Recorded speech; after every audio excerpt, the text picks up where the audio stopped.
I'd have to say that it would be having to strip off and ski down a mountain in a swim costume. Hitting toy soldiers in jam for an album cover. I'd say when me and Ben dressed up as HP sauce sachets and walked around central London. We walked around Leicester Square and did all that stuff. Oh, and then also as an extension of that project, we made bacon sandwiches on the streets of Brixton and then tried to flog them to people in exchange for bitchy comments. So yeah, that was quite obscure as well. For the Shrine project, I made a full body canned tuna costume and walked around Asda in it and got some really funny looks. Once I covered myself in plasters and had someone rip them off one by one, which was, I don't know why I thought it was a good idea.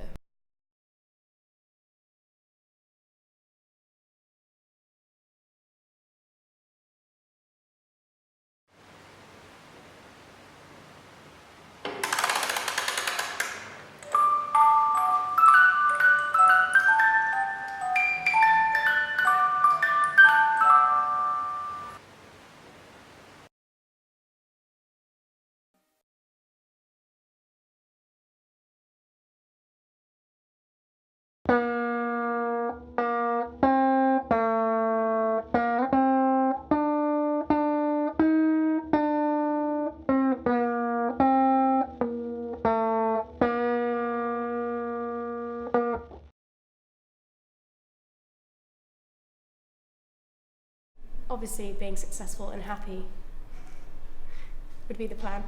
10 years. I'm going to be in a suit and a tie, running a business, and have my own little graphic designers running around. I'm hoping I'll grow a bit taller, but I don't think that's going to happen. Oh, with like my own design studio in like Iceland or something like that. Naturally, with like 5 kids, like a bearded, rugged husband, for sure. I would love to be working in a creative team, possibly abroad, doing photography and illustration.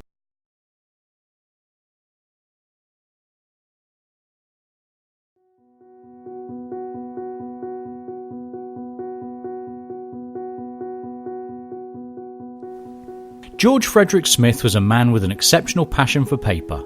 It was this passion that drove him and his son Thomas Brooks Smith to establish G.F. Smith & Son in 1885. The company made significant developments in commercial and domestic print, production and communication. Thomas travelled frequently, visiting paper mills all over the world to seek the finest paper manufacturers of their day. During a trip to North America, Thomas visited the reputable Strathmore paper mill, where he earned the respect of the founder's family, leading to a lasting partnership between the two companies. But World War I took its toll, and the Strathmore stock held by G.F. Smith was destroyed. Fortunately, Strathmore Mill wrote off the debt and the relationship remained intact. Despite the effects of World War I, the company continued to grow, and by 1935, G.F. Smith introduced the production of handmade envelopes.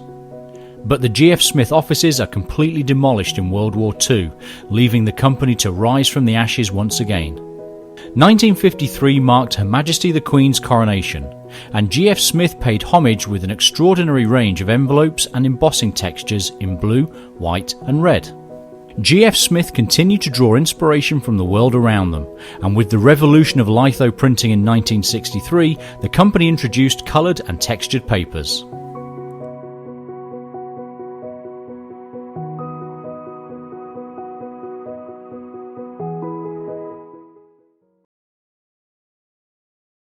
In first year I had like a custom road sign made, just like highway code vibe, like high vis, it was great. To buy 4 bales of hay. I hired a man with a van to drive past me while I sat on a street corner and got drenched by puddle.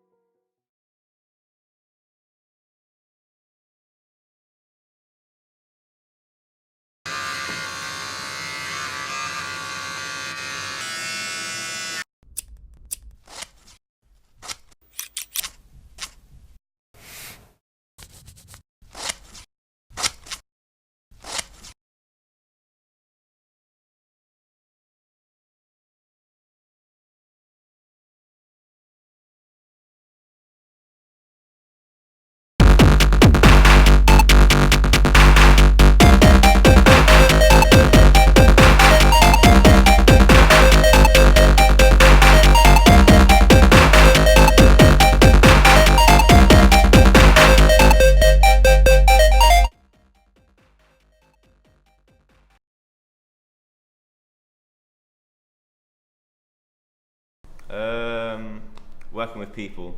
So it's all like Chelsea's very small, and it's very, you have to work with people, and if you don't work with people, you're not going to get very far.